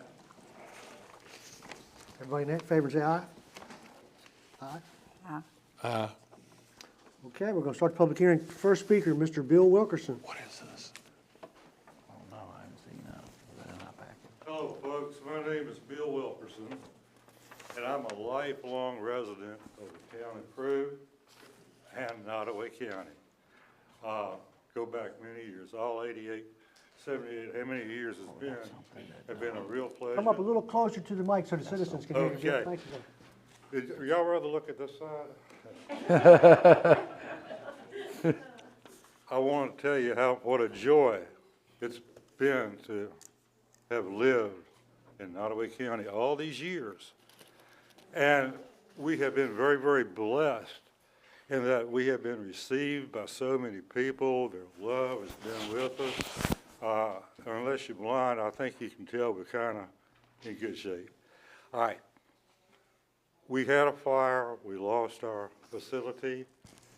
We, the town of Crewe, Blackstone helped, Nottoway County helped, and we work all over the world. We were back up and running, and it was because of our people down here, and what a blessing it's been. In so doing with the fire, we lost well over 50% of our production capability, and we had to get back in business quick because I don't service American Airlines, but I do all the American Eagles. I don't do US Air, but I do all the US Air Expresses. These folks were depending upon us to get them tires. And with help from and love from everybody in Nottoway County, we put it back together. In so doing, we had to relocate in Blackstone because there was a building there that was perfect for our needs. It wasn't an easy job of getting everything together. So all these years, starting in 1946, 1947, when Dad got out of the Army, World War II, we came together, and it's been one little thing after another. We had a little 25-foot lot. He sold cars. Dad was a genius, and I'm proud to say, even at my age, he and I never had a crossword, and we've been very, very blessed. We want to do something for the town of Crewe to express and show something meaningful. With that in mind, right now we have a whole block available, the whole half block on Virginia Avenue and the other part on Carolina Avenue. It's prime. It's right in the middle of Crewe, Virginia. It's an excellent location right on Highway 460 without pulpit trucks. So we have a lot to offer. Now, we're not, when I was talking with Steve, and I saw this in the paper about the judge and about what wants. I don't know what y'all want or what we can do to help, or what I can do is say, hey, look, here is property, a whole big block of it, both sides of the alley. It's a perfect situation. The only string involved here, I won't let anything go there. It would have to be something that would benefit the town of Crewe, and we'd be proud of. I'm proud that I'm from Crewe, and I hope each one of us is proud that we are from where we're from. Okay, so free and clear. Someone said I was crazy. Well, that's okay. I've been called worse.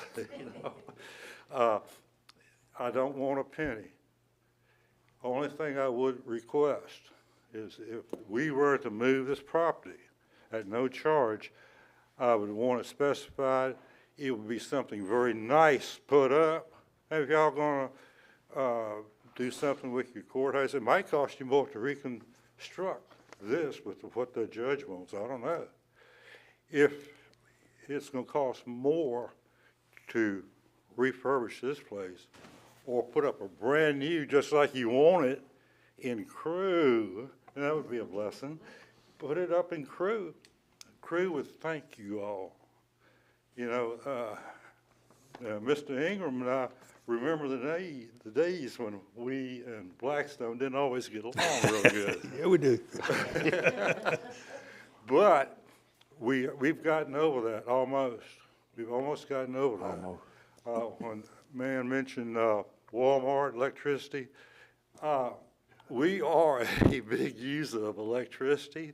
I can't tell you how many gigawatts, megawatts, I can't tell you anything. I can tell you in dollars and pennies. So before, too much misinformation got out, I want y'all to know, it's no gimmicks, it's no tricks. I've been very, very blessed. And here is a whole block. I would like to see a grocery store go in. It doesn't look like it's going to happen. I can promise you, I've been to every one. Now, I'm even on my second lap around there. We've had some insignificant offers. I don't have it offered because I'm sincere. I'm not going to let anything go there. It will be something nice, and it will be something that no matter where you're from in Nottoway County, you can say, hey, we're proud of that. Any questions? And zero, I can't lower the price anymore. Thank you very much. Is this offer just to Nottoway County, or is this also to Crewe, Virginia? If an economic prospect was found, if working with Mr. Zodi, somebody came and talked to you about that property, the problem with us is we don't pay taxes. The county doesn't pay tax. Right. If we were able to find a grocery store or some other type of business or developer that was interested in it, are you interested in that? No. Working with Crewe? I'm interested in something that really nice coming in, and that we could always say, we're proud of that. And in my heart, I've been doing a service for my mom and dad, I've been blessed, pass it on. Okay. Mr. Wilkerson, thank you. As a representative of Town of Crewe, thank you for your generosity, sir. We appreciate it. Thank you very and your stead to get something long-term and positive for the Town of Crewe. Thank Good, you so thanks. much. Thank you. Thank you, Mr. Wilson. Thank you, sir. Mr. Chairman, point of order, please, sir, if you don't mind. I know you just voted to, we used the term, we had a public hearing. This is not a public hearing. We did not advertise. This is just for skipping the board's. Just work session. Yeah, just with work public session. discussion. The public discussion, yes, sir. I want to clarify that to make sure the public understands this is not advertised. This is just discussion. Work session with invited guests. Yes, sir. Thank you. Phil Miskovic.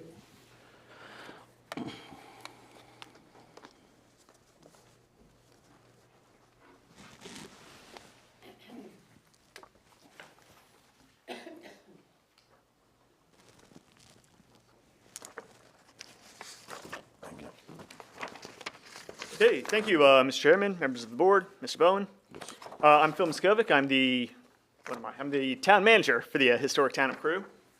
And I'm just here to go over a few things. The town of Crewe's position is that we would certainly welcome a courthouse, and we appreciate the Worksession family's generosity in offering this block. We would welcome the courthouse in Crewe. It would have a economic impact, a huge economic impact on the town, which includes increasing the surrounding property values. And when you increase property values, both the county and the town get more tax revenue from that. Other benefits to the county include they'd go for the courthouse. They'd go from out of town to in town water rates. Also be on town sewer rather than, I believe you're on septic out here. Just a few things. And the town of Crewe would be willing and able to help identify additional funding opportunities. For example, we're currently undergoing a downtown revitalization. We have a plan in the final stages of being developed. And through that, we can apply for other funding, VDP fundings, DHCD, various sources. There may be some federal sources through rural development that we can also look at for assisting with funding that may not be available if you were to rebuild here. All that said, the crews, crew residents are also Nottoway residents, as we know. Our residents pay the same county taxes as other county residents. So cost is just as important to us as it is for everyone else. We want the best solution for the immediate and long-term costs. So when you're considering, consider both the immediate and the long-term maintenance and such. We just ask for a fair, transparent, and objective process.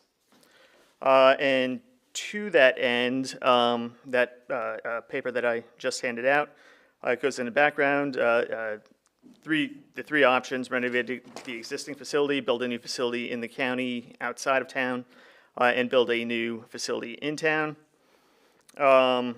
Just in terms of a plan forward, what we would recommend, and what was included in the editorial for the I wrote for the Courier Record.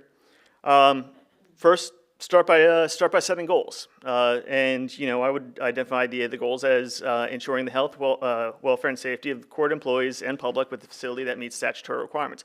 Basically, what the judge says in his order.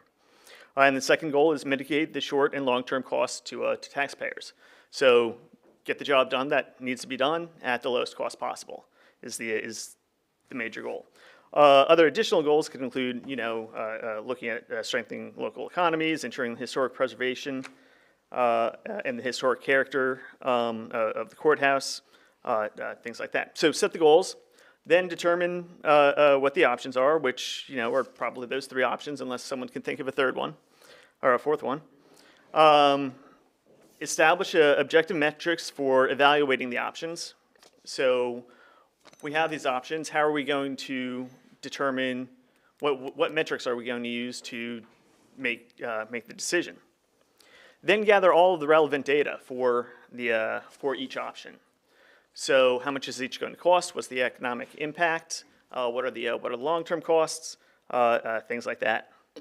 And then use an objective process that was objective process and the objective metrics for evaluating each option. That's pretty much the plan forward that we would recommend, and we just appreciate the consideration and are ready to help the county in any way that we can with this. All right, appreciate it, Mr. Any President. questions? None now. Okay, thank you. Thank you, sir. Mr. Kelly? Grade Kelly? Brenda Payne, Miss Mayor Brenda Payne.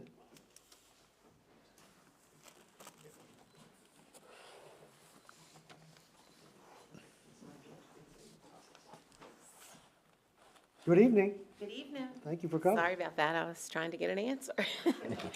So I'm here as the mayor of Crew, but I'm also here as a taxpayer of Nottoway County. And I've been thinking about this thing. Sure, I would love to see the courthouse in Crew. I'm not going to stand here and lie. That would be a wonderful thing, and I'm not even from Crew. But I've grown to love it, haven't I, Daphne? Yes. And I think the thing that bothers me the most is that I had heard that you were going to do a vote. And the thought that you would do a vote without all of the research first shocked me greatly. Because let's say I'm going to build a house. Am I going to say I'm going to build a house without knowing how much it's going to cost, everything that's involved in building that house? How can I make an informed choice if I know nothing? And I feel like that all of you are representing the people of this county. And it is not fair to ask them to make a choice, speak on it, give any opinion unless they are fully informed. There's a process, and that's what I was asking the town manager about, the PPEA.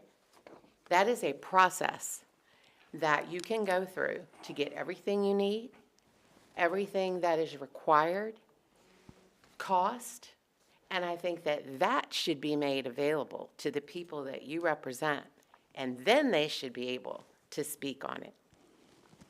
You cannot speak on something that you are not informed about and that you do not know. And it is your duty to let them be informed and speak on it. Now, if, as a taxpayer, if it is cheaper and better for everyone concerned to be in Crew, then heck yeah, that's where it ought to be. Because you're looking out for the best interest of the people that you represent. And I thought about this, and I spoke to someone else today, and he brought up about a truck. And then I thought about any big purchase that you make. You're not just going to say, I want it. Yeah, I'm for it, unless you know how much it costs. So I think you owe that to everybody in this county. And I, for one, would be very upset if you voted without all of the knowledge being open to everyone. And I want to thank you, Mr. Wilkerson, for offering that land. That was one of the kindest things I've heard of. And you need to take that very seriously as well. Thank you. Thank you. Thank you, Mayor Payne.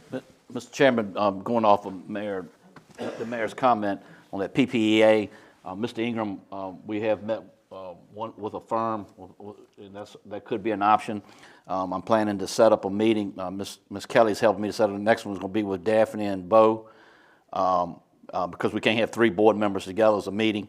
And then Mr. Collins, you and I will be the third educational, and hopefully I was hoping John could get on his feet by then, but that is an option, and I'm having conversations with 2 different architects.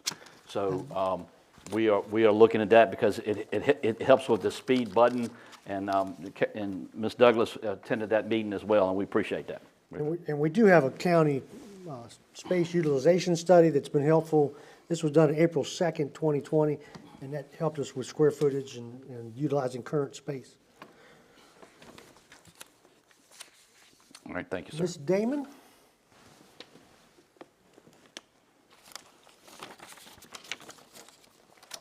Good evening, I'm Deborah Damon, I live in Blackstone. I am a relatively still new tenant to the county, but we've been military and we've lived all over the place. Literally, we've been to all 50 states, either visiting or living there. What we see when we go other places is that the history is just so important. So I was hoping, and I expected Mr. Miskovic, if I'm pronouncing that correctly, would be here, as well as Ms. Payne, because I love living someplace that has a paper again. And I've actually been reading the editorials, and if he was not here to put forth some of the things that he wrote in the paper, I was going to actually bring it up. But he did that, so I don't need to repeat it. And the same thing with Ms. Payne, that if it's the least expensive to go to Crew, then yeah, it makes total sense. But if it is not the most expensive or fiscally best thing to do, then it also shouldn't be a hard decision to make. But I was going to reiterate that it seems like a decision looked like it was going to be made before all of these things had been considered. I didn't know if that was true, which is why I was here tonight, because I was hoping it wasn't. I do know that my grandparents grew up in Clinton, Illinois, in DeWitt County. What I haven't seen in Virginia is county seats. DeWitt County is the big county, just like Nottoway would be. Clinton, Illinois would be the Blackstone or the Crew of DeWitt County, but they call it the county seat. That's where the county courthouse is, and it has been there since my grandmother was a child. My grandparents met there, got married there. My father in high school did the town square thing when he was a teenager. He brought us as teenagers to go to the same town square around the very same courthouse. That's so awesome. Apparently, this courthouse is like that courthouse in DeWitt County in Clinton, Illinois. If this cannot be fiscally renovated to do what needs to be done legally, my concern that, again, we have seen all over the United States is when a building is moved and its purpose is taken away, the building dies and nothing's done with it. You see that with schools all the time. You need new schools, you need bigger schools, you need more central schools, so you build a new middle school over there, and the small middle school that is a perfectly good building, 10 years later, is still sitting empty and wasted. So whatever happens, what I haven't heard is whatever happens to where the courthouse goes, there has to be something for this building. Because even though I don't have the history here that this gentleman does, somebody's grandparent came to this courthouse, brought their child, brought their grandchild, hopes to bring their great-grandchild. This building should not be let to go to waste and lose what brought us to Nottoway County.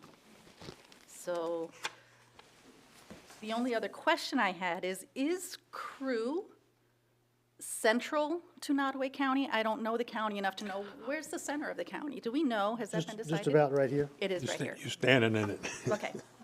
Which makes sense as to why we're here. 1843, I believe is the number. 1840. And of course, everybody rode horse and buggy. Cool. So you had to So be, those are my things. I'm a new person, and I'd love to see the history preserved. It does need to be much more information, and I know apparently in a short amount of time. So that's my request. thank you very much. Thank you, for ma'am. speaking. That was the last one on the list. Anyone else? I thank everybody for coming tonight. We're not going to vote. This was a great discussion, helped us gather more information. We don't have Mr. Rourke here, and I promised to him that we would not take a vote tonight on this topic. And we missed a couple of those informational meetings that couldn't, Yeah, we had Come one fruitation. of our PDPE meetings got delayed. right, so therefore we won't vote Please, anyhow. please know that, with our site studies, we've been interviewing, talking to commercial contractors about the cost per square foot. And so we are gathering data. This is not just by the seat of our pants here, okay? I'll take a motion to adjourn. Chairman, we got some more on the, Oh, I'm we're sorry. done. I know you, I have to I listen. was with you. Yeah, you almost got a I need a second. motion, I need to make a motion to adjourn the discussion. How's that? Also move. Get a All in second. favor? Get a second. I'll second. All in favor? I keep missing out All on right, Mr. mine. Zodi. Thank you, Mr. Chairman.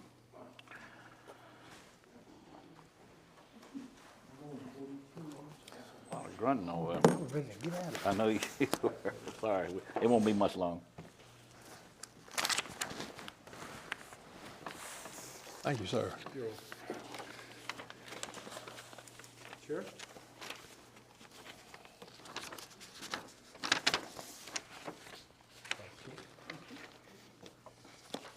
Thanks, sir.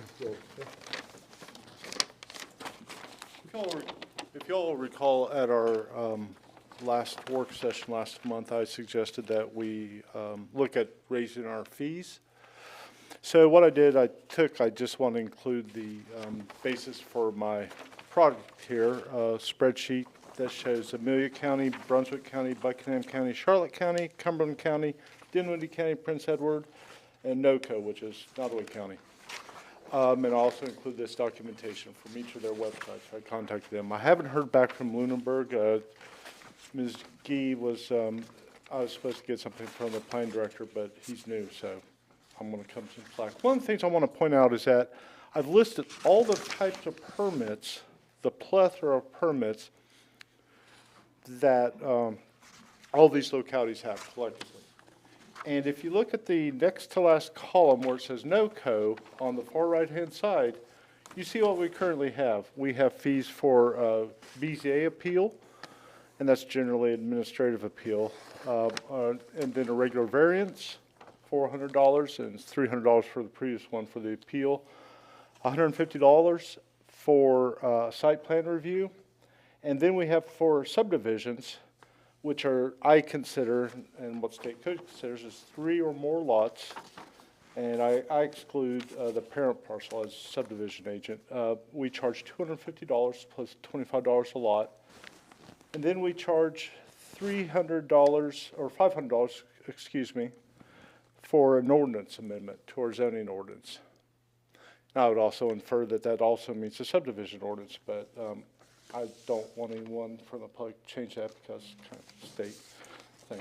Anyway, so what I've done is after looking at all those and noticing what comes across my desk or our front counter is we don't charge anything for zoning permits.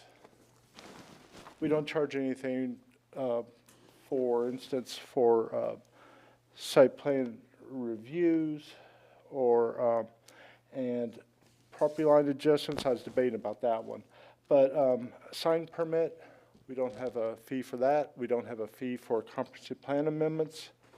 So I just want to kind of throw some of the things out, and I haven't finalized this. I want to give you guys kind of a look at what I want to do, but I think we should be charging for some more. I have left some stuff out, looking back, but one of the things I did fill in at the very top, second line, the variance, administrative variance, once we get to adopting our zoning ordinance, what I'm proposing is allowing the zoning administrator to, myself, to do administrative variances as allowed in state code under the new vesting chapter. But what I do want to do, and I'll add this and bring it to the board next week, if it's okay with y'all. I just wanted y'all to see what our comparative localities also do. Would you list, if we were to do solar, would you list those fees on this? I actually have that, the comparative fees for each of our localities. If y'all would like a copy of that. Just in a I book- would in our- include that, in our- sir. Yeah, in our book's fine. Sorry?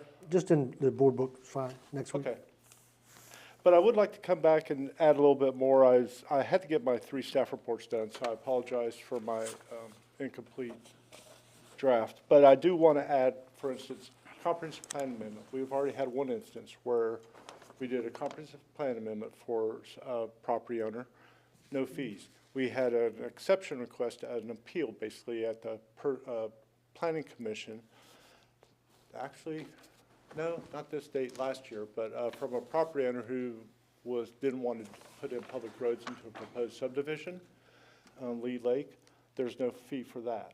So we don't have a lot of fees that I'm running across every day. We need to have minor subdivision fees.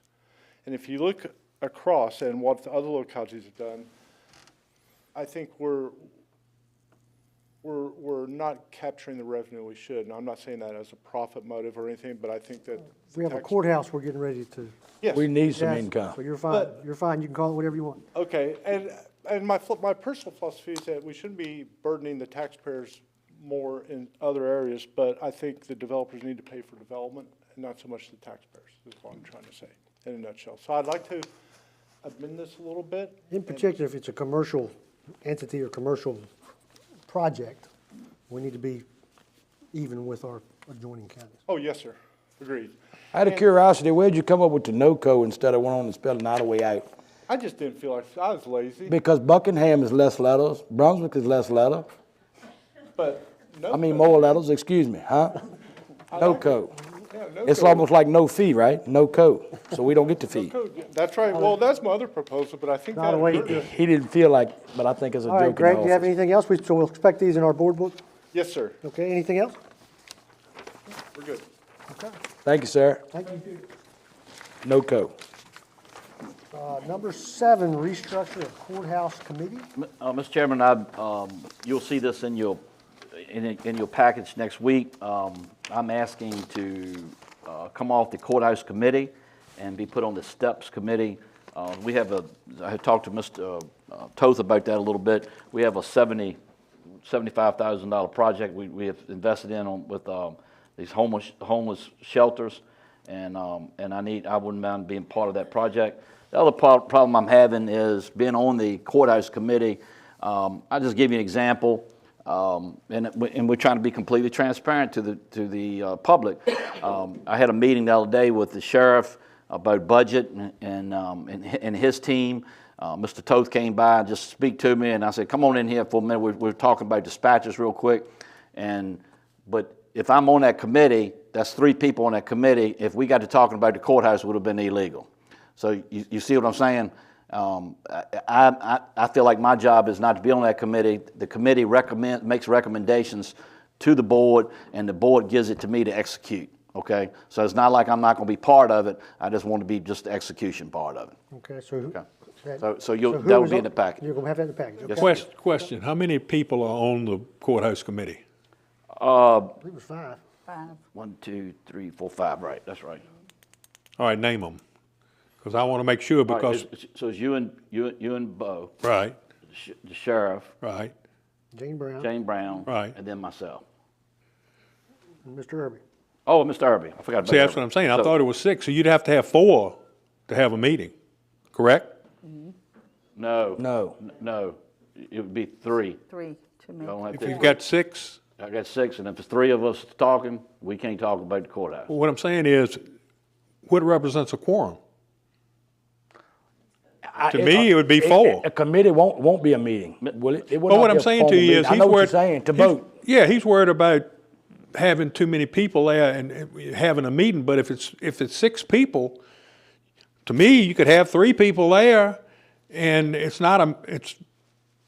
don't have a quorum. You gotta have 4 to have a quorum. That's not right. Is that right, Ms. Kelly? Let's just think Quorum of- or 3.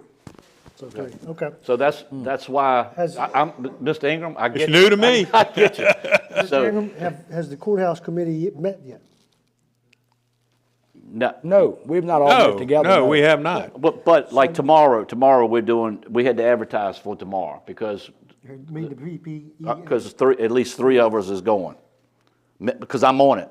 So tomorrow it's gonna be me, Jane Brown, and Dick Ingram, okay? So she had to advertise for us to So- go, right? See? I don't want to say I'm going to appoint a chairman, but we need some leadership in this committee to move things forward. Any suggestions for scheduling? Well, I think as far as Steve should, since he's already here, I mean, he's gonna come to every work session I'm gonna meeting, ask and every you- county meeting. Right. So why don't he be the Kind of lead the for it? admin, just the lead Okay, to get yeah, people I can do together, it. Right, like the PPEA, the Right, architects. Right. survey? I call it the moderator, getting everybody to go. Okay. Okay, yeah, okay. So that's gonna be in your But you're not- package, but and you're I not just, a member. Okay. but the biggest purpose of it is just not that, is also I wanna be on that STEPS committee, because we have, and Bo Toth and I have had discussion, we've invested some money in that project, and we need to be part of that project. Well, and we made a commitment. Yeah. Right. Mr. Bowen, the issue that Bo had was they meet on board meeting night. No, they meet on EDC night. Yeah, it's EDC night. Yeah, it's EDC night, Okay. and Mr. Zodi will lead the EDC, not me. Okay. Okay? And it's an hour difference, but there's no way you can go up there and get back down here. They start at 6 and. Right. Okay. But anyway, I looked at that, Ms. Norton, but thank Robert's you. Rules of Order, Chairman Collins and Administrator Bowen. All You have right. for me on this? I had something I wanted to read real quick. Yeah, here it is. And we'll read this the night of next board meeting, which will be next Thursday night, 7 o'clock in this courthouse. With the absence of Supervisor Rourke. Let me back up. Supervisor Rourke called me last night. I said, my goodness, he still got that telephone. But we had a good conversation. We had a good conversation. The main thing he called was to thank everybody for the prayers. But he said, Steve, there's no way I'm gonna make it to work session. I said, I did. I said, no, get out of here, man. Get out that bed. Come on down here. But anyway, he said, I wish I could. I expected him to roll on in. Right. And he said, I will not be at the next week. And he said that you had promised him there was no vote gonna take tonight, and he appreciated that, and he said he will be not there next Thursday as well. He said, I'm gonna work hard to get out of this hospital, go to rehab, and get back on my feet. And I said, that's what you need to concentrate on. So I need to say this after that. So He with that. had some PT today. and- Oh, did and he? stood up. I Okay. did talk to Mr. Rourke today about 30 minutes before we came, and he'd been resting all day. He was really slow, and his message was to everybody, I love you all. Yeah, he said that a lot. But with that statement said, we know he's not going to be there next week, and so you need to know this. With the absence of Supervisor Rourke, should a motion result in a tie vote, the motion will be defeated. So you have 4 people. If you make a motion, you get a second, and if it turns out a tie, the motion is defeated, okay? Just want to make sure that you know the Robert's rules of that for next Thursday. And we will state that again that night when the public's here. Yep. Okay? All right, the hard one. So, Mr. Chairman, in your board package, that's a statement of the Office of Public Accounts had called us, and evidently we didn't follow the Code of Virginia last year, but don't say that. I allowed Steve Bowen because my lawyer's here. But it says here, you have to let them know why there was a delay, and have to know the general public why there was a delay in getting our audit complete. And that second bullet is the biggest reason. The reason for the delay, and this is acceptable to them. The reason for the delay is because Nottoway County has experienced turnover in key financial staffing positions over the 2 fiscal years. So if you think about it, we lost a financial director year before last. I came on board in February, and then our financial director left on April 1st, and hopefully there's no hope to it, we're going to get on track next fiscal year. So I'm just letting you know that's why we had to post that and let them know, and I wanted you to see the documentation of what we ran into. So anyway, but we're getting there. All That's it. right, we're going to do comments from the members of the board. Please remember that we are under a judge's order. Vice Chair Norton. One clarification I'd like to make, different folks and citizens have called me about the definition of a county seat. It is the administrative center of the county of government. It doesn't say it's the court. It says it's the administrative center. So that clarification said, please know that we are taking this very seriously. There are a lot of meetings going on, fact finding, and this is a monumental, you know that, decision that's going to impact us when we're dead and gone.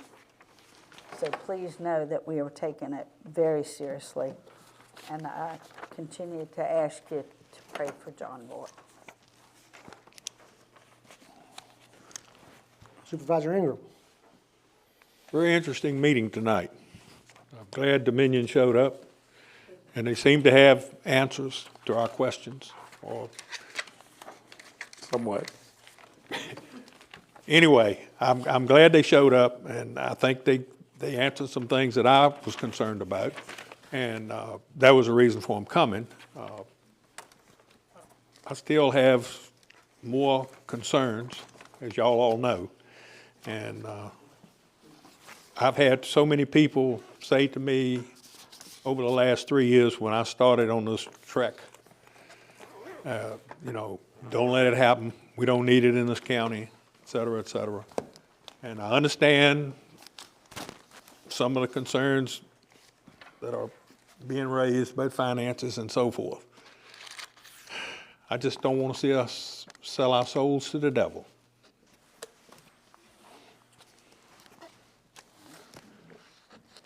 Supervisor Toth. Mr. Ingham, you cut your mustache off.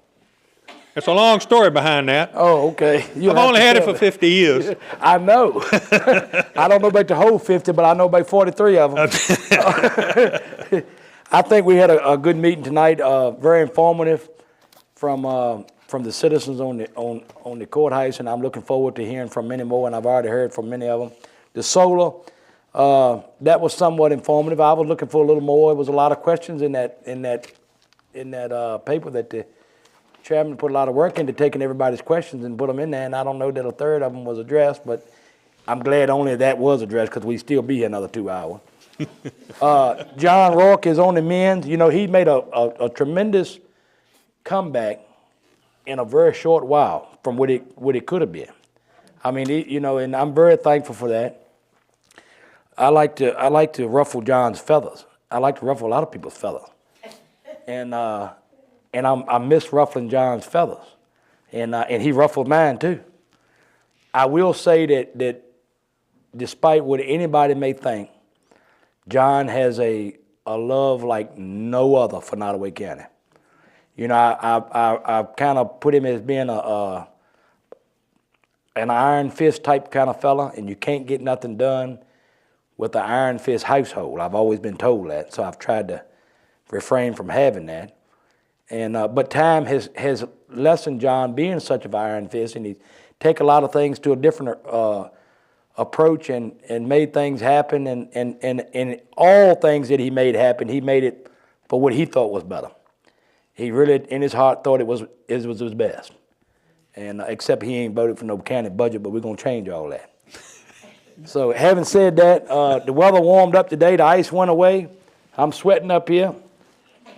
And we look forward to the next little snowstorm they predicting next Wednesday, I think, Tuesday and Wednesday. So, Thank you for Southside all your Electric, work. thank you to Southside Electric and all the other folks that came out and restored a lot of electricity. They had some North Carolina and a lot of help that come in to help Southside, and Southside done an incredible job. You guys want to do a round of applause for the linemen? Yes, sir. Get on them poles. Yep. That is not, and for Buddy Hyde, that is not a great job in the snow and ice. It's 400 in here. Oh, eat my sugar high. All right, so, you know, I first set this work session just to talk to Dominion because we had a revenue problem, and we heard so many different things, and I said, well, let me call. And they said, oh, you have a person that represents Nottoway County. So I called that person. He said, oh, I'll send my 2 guys. So that was very nice. Dominion came, answered some questions. We found out tonight that as far as debt service, he said 2031. Right, yeah. 6 years. So anything that we do with the courthouse, we're still looking for savings. Find me some more savings. We don't want to go straight tax rate. But we found that out tonight. Solar doesn't save us at this point. It might help us later, but it doesn't save us. So that was good information. I'm glad we got that. In regards to the discussion about the courthouse, we had people talking and saying things, and you know, I said, no, let's all get together and talk and say things, and that's what this was about. And it was, you know, it's a first conversation. As you know, we've told you we've already been working on things, so that was why I wanted to get everybody here to talk to us. That was all. So I appreciate everybody coming. Mr. Chairman, y'all didn't notice anything different? The new chairs. I was gonna say something, but I was scared to. Right, that's some chairs that holds up now. I was gonna take up a I don't donation. fall over them backwards this time. Thank you, We're very Mr. appreciative for that, Super- Steve. All Thank right. you, sir. Administrator. I have to do it right. You gotta do it, that's right. Try it now. I'll take a motion to adjourn. So moved. All in favor, stand up. There you go. There you go. Yeah, I got tired of Bo and Daphne fighting over the one good chair. The only good chair. And Daphne, it was no gentleman there. He just take it from her.